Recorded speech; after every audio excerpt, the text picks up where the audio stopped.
Okay, so welcome everyone. Try to give you a sense of what it takes to support an HTC community and why I think that Kerberos by itself, it's not a perfect solution, and how HTCondor can help make the user experience better. So just a couple of words about me. My name is Igor Sfiligoi. I'm actually local here. I work a couple of miles north at UC San Diego. I have been a long time HTC user, and I'll explain what HTC is in a second. Just trust me. And mostly working with Open Science Grid. I'm relatively new to Kubernetes, just about a year, as part of the PRP. Again, mostly focused here at UT San Diego, but we have a Kubernetes cluster that spans the world. On one side, we have Australia and Korea. On the other side, we have Amsterdam, all of the US in between, and it's managed as a single Kubernetes cluster. So we have a little bit of experience with Kubernetes. So let me start with defining what HTC is. And HTC is high throughput computing. A lot of people call it also batch computing, although not all batch computing is HTC. And the way I like to think about this is the infrastructure for ingeniously parallel computing. So what do I mean with ingeniously parallel computing?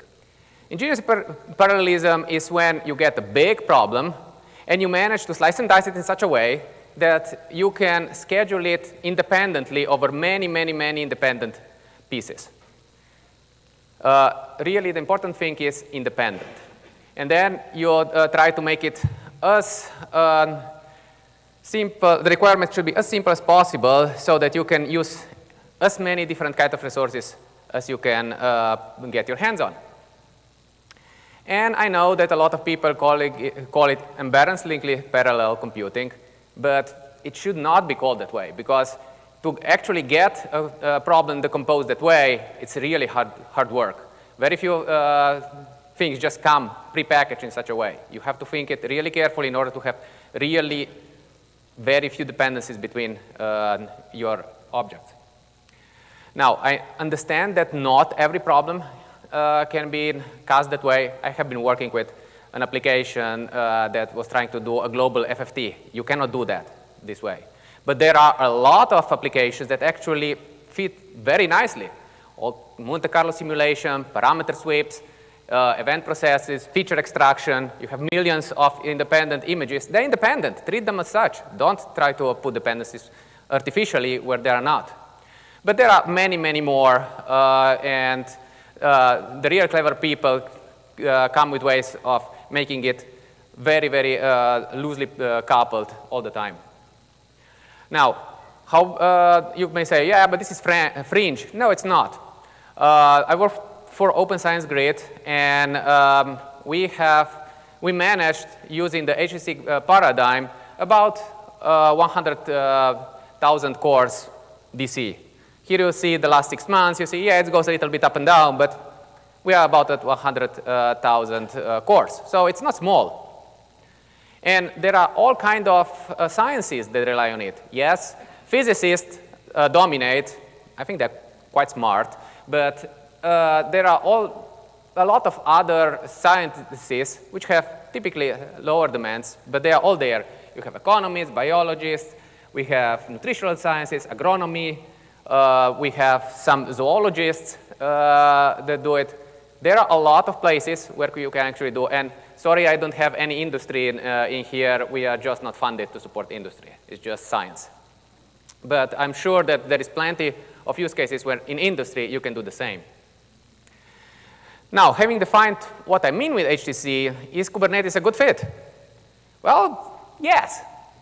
All the pieces are there. You can deploy one HTC job per pod. You can manage multiple pods on a single node. You can have multiple nodes. You have a flexible orchestration, VPN overlays, shared storage, all good things.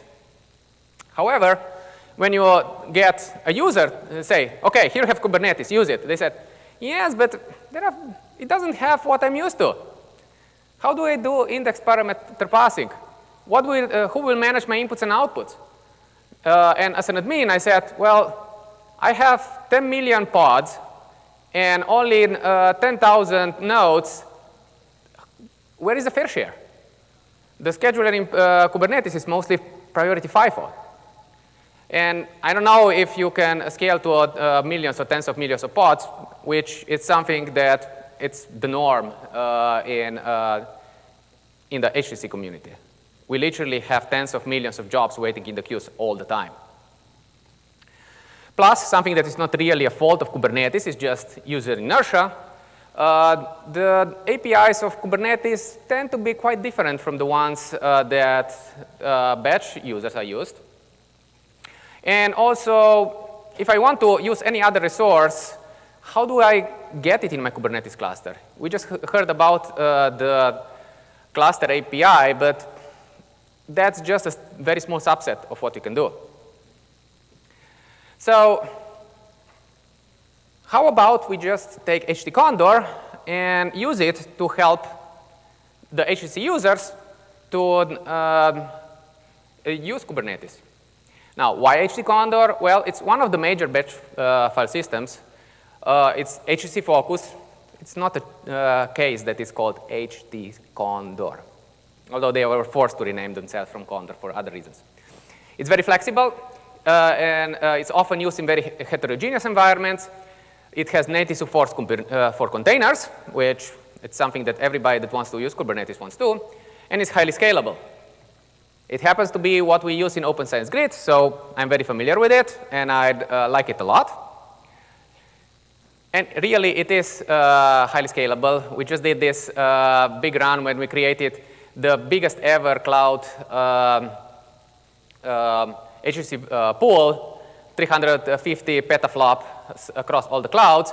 And guess what? It was all managed by HTCondor. So it can scale that big. No big deal.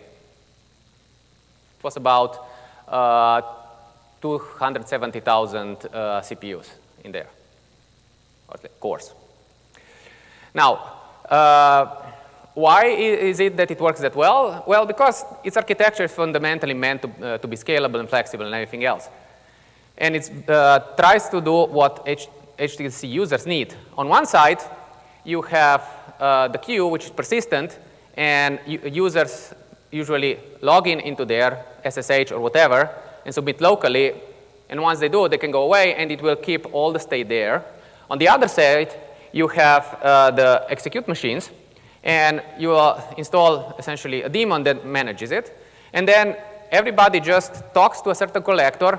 So all the state is completely dynamic, and just whatever the collector knows exists. So it's easy to add and remove nodes at any time, and Condor will just deal with it. After you know what is where, you put a policy engine in place, and that's called the negotiator in case of Condor. And it has all the goodies you want. It's scalable. It has fair share. So as users use more, their priority goes down. As they use less, it goes up. It supports both per user, per group. It does all the matchmaking like in Kubernetes you would expect. If I need 3 CPUs, it will find me a slot with 3 CPUs and not one without. And you need the GPU, and make sure that you start there. But it only does policy. When the schedD requests a match, it gives it a match. And from that point on, is the schedD and the execute resource, they talk directly. The negotiator is not involved at all anymore. So all the file transfer, all the handshaking and keep alives, it's all managed between those two. And the claims are issued out for long periods of time. So we have 5-second jobs, which some users like.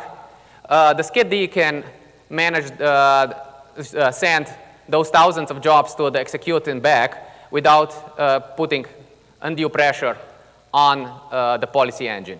Now, that period can be tuned depending how real time you want to be, but the default is about 20 minutes, which is a good compromise between being able to keep the fair share reasonable and not putting excessive pressure on the policy engine.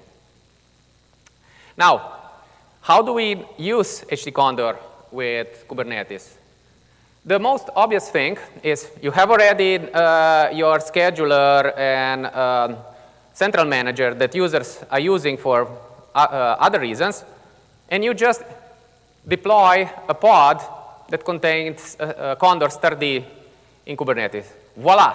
Your Kubernetes resources are now accessible to the users through the same mechanisms they have been using the previous on-prem resources. Easy, easy. We have been doing this, for example, for our friends at LHC CMS here at UCSD, and they barely notice any difference. The other extreme, you put everything into Kubernetes. You put a schedD on one side, a central collector, and then a bunch of worker nodes, all nicely inside the Kubernetes cluster. You need to provide a way for the users to reach your schedD, but apart from that, they don't notice any different compared to the previous use case, and you manage everything through Kubernetes, right? No big deal. We actually have deployed this as a way to get OSG users from outside to use our PRP Kubernetes cluster because they don't know anything about Kubernetes. So it was an easy way to, if you want legacy users, to start using a Kubernetes cluster that is used for 10,000 other reasons, and you don't know to retrain the users how to actually use the Kubernetes cluster. They don't see it, while still using all the benefits. And the third use case is, yes, you start with a Kubernetes cluster with at least a schedD and a collector, but then you can join resources that are not managed by Kubernetes at all. You can have some machines sitting in your closet that you don't want to manage by Kubernetes for whatever reason. You can still get those resources to be used from a controller, the schedD, that is actually inside Kubernetes. So mix and match, it will just work. Now, a couple words about HTC User and Containers. The HTC job is typically an argument, an application plus some arguments plus some data. The container part is just a convenient way to package software dependencies. Most HTC users couldn't care less about the fact that there is a container there. All they want is their application to work, and container is just an easy way to make sure that the software is not a mess. And usually, they don't build the container themselves, but they use something that the community have provided. Now, HTCondor itself allows a container to be attached to the job. And typically, people use Singularity for that. And Condor will invoke Singularity after binding the application and the data, of course, inside the container because the users need it. And voila, the job starts. But from the user point of view, it's just the application running with some arguments. The container is just an afterthought. Now, I said Condor uses Singularity. That's simply because our users love Singularity for whatever reason. Docker would be an option, but it's currently not supported. If there is big demand, I'm sure the Condor team would spend like 2 days to make Docker work the same way they use Singularity. Just there is no demand right now, as far as I understand. So now I said we launch the Condor daemon inside the pod. So I'm already running in Docker. How does this work with Singularity? Actually, thanks to recent developments in the Linux kernel, it works pretty well. If you have a fairly recent Linux kernel, you can launch a stud inside a completely unprivileged Kubernetes pod that contains Singularity. We actually import Singularity from remote, but this is a detail. And then you invoke Singularity inside Docker, and the user just sees the Singularity image. It's effectively a nested containerization.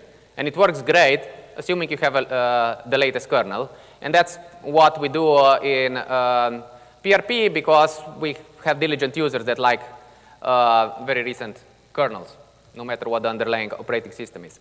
However, that may not This may not always be the case. You may either have hosts that use old kernels, and by old I mean CentOS 7 is not good enough, not with the stock kernel. You can upgrade the kernel, but if you use the stock kernel, it's 3.10, so way too ancient. So you cannot do a nested containerization. Or your user might not need like Singularity. And there are reasons why you may not want to use Singularity. One very good reason, in my opinion, is Singularity insists that the root partition must be read-only. So you cannot run a yum install inside your container. It will just fail. But a lot of people are happy with that, but not everybody. So in those cases, both of those cases using Docker inside, Singularity inside Docker, it's not an option. So you really want to inject Condor into the user image, so the container itself is just run in one level of containerization, the Docker one from Kubernetes. We have done that too, especially for CMS users. But asking users to manually install Condor and configure Condor, it's a big no-no. Users should be completely ignorant that Condor is there. So the best way to do it, you inject it at runtime. And that's what we do. Essentially, you have a simple init container that injects Condor with proper configuration into the user-provided image, and everything just works. I actually created there a simple template of how to do it. It's not completely ready to be deployed, just copy and paste, but it should give you 95% of what you need, and you just need to tweak it a little bit for your specific details. If there is more interest in how to do it more generally, I would be happy to talk to anybody who would like help. It was just not a priority for me so far. And finally, I would like to stress that most HTC jobs tolerate preemption. And Kubernetes allows preemption, which is great. And in particular, in case of HTCondor, if a job is preempted, Condor will just reschedule it somewhere else. So yes, you may have a little bit of waste, but from the user point of view, it's a non-event. The job will just start somewhere else. So if you put HTCondor to manage your preemptible pods, users will be happy. They will never complain that why things are not working, because they are used to use some preemption. And you can deploy hundreds or thousands or millions of pods at the lowest possible priority and keep your Kubernetes pool busy at all time without affecting at all the productivity and the user experience of regular users. Because the moment a normal priority pod is installed, the HTC pod gets kicked off, and it's a matter of delaying that other pod by maybe a second or two, depending how you tune it. And that's what we do in PRP, and it has increased the utilization of our pod drastically. And it was very, very useful for one of our use of Kubernetes, which is completely interactive. We have this huge virtual reality cave that has what? It uses 17 GPUs, but it's interactive. So the moment a user walks in and moves the mouse, it wants it. Whatever has been used there, it must be all used for that. So you cannot schedule normal jobs there. You need to want preemptible ones. And we schedule HTC preemptible jobs managed by Condor because they just were great. And the 23 hours a day when they are not used for interactive use, they run scientific workloads, which was a great, great benefit for the community. So that's pretty much all I have. I think Kubernetes is a great foundation for HTC jobs, but it's a little bit hard to use for users that are used of certain HTC features, which I think are very useful, and the users want them. But HTCondor can add that added glue pretty effortlessly and it makes the HTC users very happy, while still maintaining most of the features that you want from Kubernetes. And we have been using in OSG and PRP this for over a year now, and we're very happy with it. So that's it, and just a little bit of acknowledgments. So if you have any questions, I'm more than happy to answer. Yes? You said the HTC job can handle preemption, right? Yes, HTC job can handle preemption very nicely. What does that mean? Like, Preemption means you're killed, and it's the like what happens to the HTC job when it gets stopped midway? it just gets killed. So most HTC jobs will just be killed and restarted from scratch, from the beginning somewhere else. Now, you can put in checkpointing. So every 10 minutes, you could checkpoint. But checkpointing is expensive. So the best way to deal with preemption is run for moderate amount of time. So we recommend HTC jobs try to be shorter than an hour, because preemption is a way of life. And if you are restarted from the beginning, losing an hour, 1 per mil of the time is a non-issue. Try to run for 24 hours, and you may never finish. So as long as your HTC jobs are short enough, preemption, you don't need checkpointing, because it's more expensive to checkpoint than actually be restarted 1% of the time. But checkpointing is definitely an option if you want. Condor will bring checkpoints back to the SCAD, so you can restart from the last checkpoint transparently. Yes? So, if I understand it correctly, your Condor scheduler runs inside Kubernetes? Yeah, right now this is the setup that we use for OSG. However, we have also another setup that is like this, where the scheduler sits outside Kubernetes, and Kubernetes provides only the execute nodes. So we have both setups currently used, just for different communities. What are the pros and cons? The pros of just having the worker nodes is I already had the head node and the SCAD that was deployed, so I don't want a user to be required to log in somewhere else. So this was the most obvious one. For this one, we didn't have anything. So OSG just wanted to use our Kubernetes resources, and it had essentially a portal that needed a batch system behind. So I deployed the batch system behind in Kubernetes itself. So I put everything in it.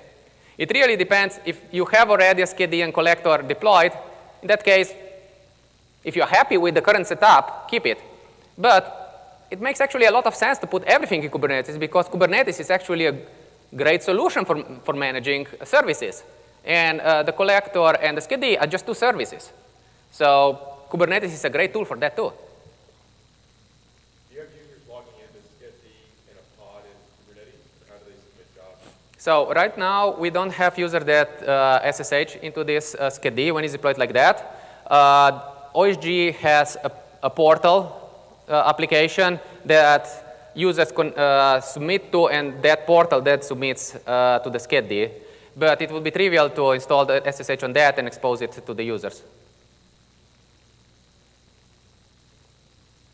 Yes? So, basically, the multiple pods are just waiting to take a job, running down in, and waiting for the user to schedule something? Yes, so the question was, is the SCAD pod just waiting there, doing nothing, and waiting for users to submit? Yes, but 95% of the time, we have there are hundreds or thousands of jobs queued in the SCAD. The whole HTC paradigms assumes that you have way more work than you have resources available. So if you have only occasional jobs, so you have more resources than jobs, then some additional work is needed so that you don't have pods that execute pods that are sitting doing nothing. But that's a different story. You can definitely manage this. We have been doing something similar, not for Kubernetes, but for the old-style grid computing. It's called gliding WMS, which has been involved for the last 10 years. It's definitely possible. We just haven't ported it to Kubernetes because we pretty much have all the time some work. There are some short periods when there is no work, but it's more an exception than the rule.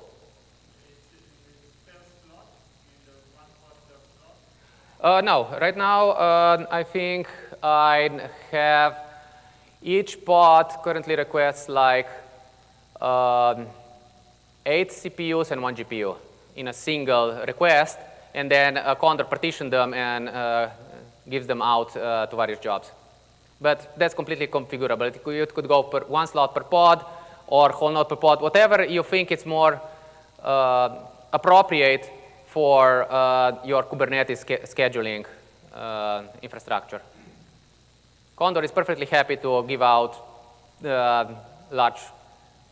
be managing a large number of resources. Yes? Down there. This is all about HTC. What is the same protocol for HTC, which is a similar but not quite the same paradigm? Yeah, one problem with HPC is that the jobs are not singularly scheduled. So you have a lot of dependencies between jobs. So it's all or nothing. So you need to schedule 1,000 jobs at a time or none at all, because if one of the 1,000 fails, all 1,000 fail. So that's the big difference. HTCondor was never optimized for HPC. It really works in terms of one job at a time. So it has some rudimentary support, but it's not really well used. People use mostly Slurm these days for this. And you could do the same with Slurm, but you have to be aware that things like preemption are essentially a no-no for HPC because of these all or nothing scheduling needs. But everything else would just work, yes. Yes?